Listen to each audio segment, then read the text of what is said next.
Hello everyone, this is Abhi Jain. Welcome to our YouTube channel Saraswati Vidya Pathshala. तो friends, आज की हमारी वीडियो का जो टॉपिक रहेगा वो है चित्र संयोजन के सिद्धांत। और हमारी जो तैयारी है वो बिल्कुल कंटिन्यू शुरू से है, स्टार्टिंग से करवा रहे हैं। ठीक है, तो वीडियो का एंड तक देखिएगा। चित्र संयोजन के सिद्धांत। तो संयोजन क्या होता है? संयोजन मतलब किसी चीज़ को जोड़ना। संयोजन का शाब्दिक अर्थ होता है जोड़ना। क्या होता है संयोजन का शाब्दिक अर्थ? जोड़ना। तो इसमें क्या किया जाता है? इसमें कला के जो भी तत्व हैं उनको जोड़ा जाता है। कला के तत्वों को जोड़ा जाता है। रेखा, रूप, रंग, अंतराल, है ना, इनको सबको जोड़ा जाता है। तो कला के तत्व साधन है। ओके। तो जब कलाकार चित्र के तत्व रेखा, रूप, रंग, तान, पोत, अंतराल को सुनियोजित व कलात्मक रूप में प्रयोग करके अपनी भावना को अभिव्यक्त करता है, एक्सप्रेस करता है, चित्र के रूप में करता है एक्सप्रेस, तो वो क्या कहलाता है? संयोजन कहलाता है। ठीक है। रेखा, रूप, रंग, तान, पोत, अंतराल को सुनियोजित, एक अच्छे ढंग से नियोजित करके बैलेंस में रख के जब वो उसको अपनी अभिव्यक्ति को चित्र के रूप में वो अभिव्यक्त करता है कलात्मक रूप में प्रयोग करके, तो वो संयोजन कहलाता है। संयोजन को प्रभावी बनाने के लिए चित्रकला के तत्वों का प्रयोग संयोजन के सिद्धांतों के आधार पर किया जाता है। किसके सिद्धांतों के आधार पर? जो भी संयोजन के सिद्धांत होते हैं उनके आधार पर ही किया जाता है। संयोजन को प्रभावी बनाने के लिए चित्रकला के तत्व रेखा, रूप, रंग, तान, उनको हम संयोजन के सिद्धांत के आधार पर ही उनको प्रयोग में लाते हैं। अब है चित्र संयोजन के निम्नलिखित सिद्धांत हैं: सहयोग, एकता, सामंजस्य, संतुलन, प्रभाविता, प्रवाह और प्रमाण। ठीक है। तो इन सब के संयोजन से अगर चित्र में सहयोग नहीं है तो भी हमारा चित्र सही नहीं है। सामंजस्य नहीं है तो भी हमारा चित्र सही नहीं है। संतुलन नहीं है, मतलब इनमें से, इन 6 सिद्धांतों में से कोई भी एक सिद्धांत अगर हमारे चित्र में अप्लाई नहीं हो रहा है, प्रयोग में नहीं आ रहा है, तो हमारा चित्र पूर्ण रूप से सही नहीं है, अनबैलेंस्ड चित्र है। ठीक है। आगे देखते हैं। सहयोग क्या होता है? यूनिटी, एकता। मतलब इससे तात्पर्य है कि सब तत्वों को आपस में संबद्ध बनाकर ही रखना होता है। ठीक है। तो किसी चित्र के संपूर्ण प्रभाव में जब एक ही भाव उत्पन्न होता है तो चित्र में एकता उत्पन्न होती है। अब सपोज विषाद का चित्र दिखाना है, हमें करुणा का चित्र दिखाना है। अब करुणा के चित्र में कोई हंसता हुआ दिखा दे तो क्या वो सहयोग दे रहा है चित्र में? नहीं ना। वहाँ पर क्या है? सभी लोगों का करुणा का भाव उनके चेहरों पर वो क्या है, वो दिखाई देना चाहिए। हंसी का, खुशी का, आह्लाद का, उसका नहीं दिखाई देना चाहिए। तो यही क्या है? सहयोग होता है कि चित्र में एक ही भाव उत्पन्न हो। ठीक है। जैसा चित्र हम बना रहे हैं, जो चीज़ हम दर्शा रहे हैं, वो सभी पूरे चित्र में वो अप्लाई होनी चाहिए। आगे देखते हैं। सामंजस्य कला सृजन का वो सिद्धांत होता है जिसके अनुसार चित्रण के सभी तत्व, मतलब वर्ण, तान, रूप आदि एक दूसरे के साथ मेल खाते हुए प्रतीत हो। ठीक है। सपोज जैसे हमने कोई चित्र बनाया है और उसमें क्या है, उसमें हम मतलब बैलेंस करके हमने suppose black, orange, red, in colour का संयोजन से हमने 3 कलर के संयोजन से हमने बनाया, लेकिन कहीं हमने जरा सा पॉइंट या थोड़ा सा एरिया में हमने ब्लू कलर दिखा दिया तो क्या होगा? वो बिल्कुल एक अलग दिखाई देगा। ठीक है। तो ये क्या है? सामंजस्य नहीं होगा।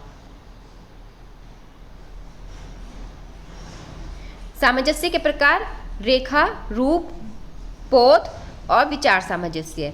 तो विचार सामंजस्य और वर्ण सामंजस्य। ठीक है। सपोज रेखा है, पूरे चित्र में क्या लेआत्मक रेखाएं हैं, लेकिन कहीं हमने क्या कर दी? खड़ी रेखा कर दी एक ही जगह, तो क्या वो सामंजस्य हुआ? नहीं। ठीक है। तो मतलब एक हार्मोनी होनी चाहिए, एक सामंजस्य होना चाहिए, रेखा में भी, रूप में भी, पोत में भी, विचारों में भी और वर्ण में भी। रूप में भी क्या होगा? सपोज हमने पूरी उसमें अंडाकार चेहरा बनाया हुआ है, लेकिन एक जगह हमने इस टाइप से चेहरा बना दिया, तो क्या होगा? वो सामंजस्य नहीं हुआ है। ठीक है। ऐसे ही विचारों का, ऐसे ही वर्ण का। संतुलन एक ऐसा सिद्धांत है जिसके माध्यम से चित्र के विरोधी तत्वों को व्यवस्थित किया जाता है। ठीक है। जितने भी विरोधी तत्व हैं उनको क्या किया जाता है? व्यवस्थित किया जाता है, बैलेंस में लाया जाता है। यदि कलाकार चित्र के एक भाग में कुछ रूप आकृतियां अंकित करता है और संतुलन का दूसरा भाग क्या है? खाली छोड़ देता है, तो वो क्या होगा? गलत होगा। ठीक है। क्योंकि इससे अंतराल के उस भाग का भार बढ़ जाएगा। सपोज ये है, ठीक है, तो इस हिस्से में तो क्या है? आकृतियाँ ही आकृतियाँ बना दी और इस हिस्से को बिल्कुल खाली छोड़ दिया, तो क्या होगा, ये गलत हो जाएगा। ठीक है, इसके क्या होगा, एक हिस्से का भार भर जाएगा और दूसरा हिस्सा रिक्त रह जाएगा, तो शून्य रह जाएगा। ठीक है, तो इसके विपरीत अंतराल का रिक्त भार क्या लगेगा, शून्य लगेगा। ठीक है, अलग अलग सा लगेगा, वो बैलेंस में नहीं रहेगा। तो अतः इसे सही करने के लिए रिक्त भाग में भी कुछ रूपों का निर्माण करना चाहिए, तभी चित्र क्या होगा, हमारा संतुलित प्रतीत होगा। प्रभाविता क्या होती है, डोमिनेंस ऑफ एम्फेसिस। इस चित्र में प्रभाविता का तात्पर्य उस सिद्धांत से है जिसके द्वारा दृष्टि संयोजन के सर्वाधिक महत्वपूर्ण तत्व पर सर्वप्रथम पड़ती है। दृष्टि संयोजन के सर्वाधिक महत्वपूर्ण तत्व पर सबसे पहले पड़ती है तथा उसके बाद महत्व के क्रमानुसार अन्य तत्वों पर तथा अन्य व्याख्याओं पर की जाती है। सपोज हमारा मिनिएचर है, ठीक है, हमने मिनिएचर बनाया है, तो मिनिएचर में सबसे पहला फोकस क्या होगा, सबसे पहला फोकस जो होगा हमारी आकृतियाँ होंगी। ठीक है, उसके बाद हमारा बात का बैकग्राउंड होगा। ठीक है, तो सबसे पहले हमारा फोकस एकदम आकृतियों पे जाना चाहिए और उसके बाद बैकग्राउंड पर। और सपोज आकृतियाँ तो हमारी भद्दी बनी हुई हैं, उनमें कोई प्रिपरेशन नहीं है, मतलब कुछ नहीं है, सही बैलेंस रूप में वो नहीं बनी हुई हैं। ठीक है, तो क्या होगा, वो ना ही चित्र अच्छा लगेगा और ना ही हमारी दृष्टि उस पर संयोजित होगी। ठीक है, जब कभी भी चित्र की रचना में दृष्टि प्रभाव को महत्व दिया जाता है तभी क्या होता है, प्रभाविता का सिद्धांत प्रयुक्त होता है कि हमारी जो दृष्टि है वो स्टेप बाय स्टेप पूरे चित्र पर एकदम से वो घूम जाए, मतलब वो लगे ना एक जगह जाकर ना टिके, सिर्फ एक ही जगह जाकर ना टिके पूरे चित्र को। ये नहीं कि हाँ हमने आकृतियाँ अच्छी बना दी, चित्र में बैकग्राउंड बेकार बना दिया, चित्र एक ही जगह पर फिर फोकस है। चित्र ऐसा होना चाहिए कि स्टेप बाय स्टेप हमारी जो दृष्टि है वो पूरे चित्र को एक नज़रिए से देख ले। ठीक है, एक ही बार में देख ले। ठीक, वो प्रभाविता का सिद्धांत प्रयुक्त होता है। आगे देखते हैं प्रवाह लय। तो भारतीय चित्रों में अलंकरण की प्राचीन विधि लय को माना जाता है। ठीक है, गति ही क्या है, लय है। जहाँ गति के प्रभाव में मेल होता है वहीं गति की अनुभूति होती है। जैसे लय, ये मैंने बताया था। ठीक, तो क्या है, जैसे सपोज यही है, ये क्या एक लय में है, तो ये हम बता रहे हैं क्या, एक चक्र भंवर सा बन गया। ठीक, तो ये हमारी दृष्टि अच्छे से फोकस हो रही है, अंदर तक जा रही है। ठीक है, और हमें पता लग रहा है कि हाँ ये भंवर है। ठीक, तो प्रवाह लय है, चित्र को संयोजित कर रही है पूर्ण रूप से। ठीक, भारतीय चित्रण विधा में लय को चित्र की आकृतियों का प्रमाण माना जाता है। इसके अभाव में चित्र क्या होता है, निर्जीव होता है। इसके अभाव में चित्र क्या होता है, निर्जीव होता है। सपोज इस भ्रमर में ही हमने ये लय बना दी, लेकिन फिर बीच में हमने इसको ऐसे कर दिया, तो क्या हो गया, कुछ बना ही नहीं, ना ही इसमें भंवर वाला वो आया लुक और ना ही हमारी दृष्टि इसमें जाकर अंदर संयोजित हुई। ठीक है, लग नहीं रहा है कि ये कुछ है। लय का अर्थ है चित्रभूमि पर आंखों का स्वतंत्र आभार एवं मधुर विचरण अथवा गति होता है कि हमारी जो आंखें हैं उनमें मतलब गति आ जाती है चित्र को देखने के लिए। ठीक है, तो जैसे हमने ये चित्र बनाया है तो क्या हुआ, हमारी दृष्टि इसके अंदर अंदर वो हो रही है। ठीक है, इसके अंदर ही घूम रही है। ठीक, तो प्रवाह गति के प्रकार है। चित्र में गति साधारणतः 3 प्रकार की होती है, सरल, कोणीय और लहरदार।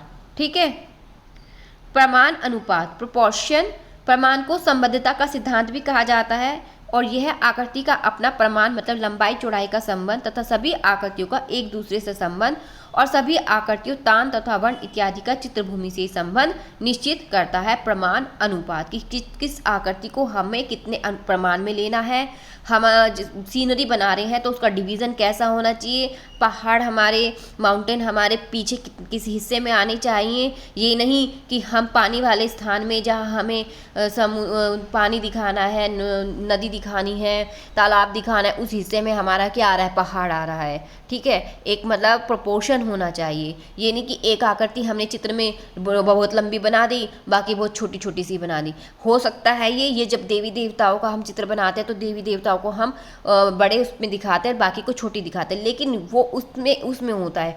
लेकिन इसमें उसमें अगर हम नॉर्मल बना रहे हैं, मान लो कोई विचार करती बातें करती हुई औरतों का चित्र बना रहे हैं, तो उसमें क्या है, एक लंबाई और चौड़ाई मतलब जो प्रपोर्शन होगा फिगर का, वो क्या होगा, वो एक बैलेंस में होगा कि सभी एक ही उसमें होनी चाहिए। आगे मान लो बड़ी आकृति है, मतलब पास में है तो बड़ी बनेगी चीज़, और पीछे है वो क्या है, छोटी बनेगी चीज़। दूर वाली चीज़ें छोटी बन जाती हैं, पास वाली चीज़ें बड़ी बन जाती हैं। तो ये क्या एक प्रपोर्शन होता है।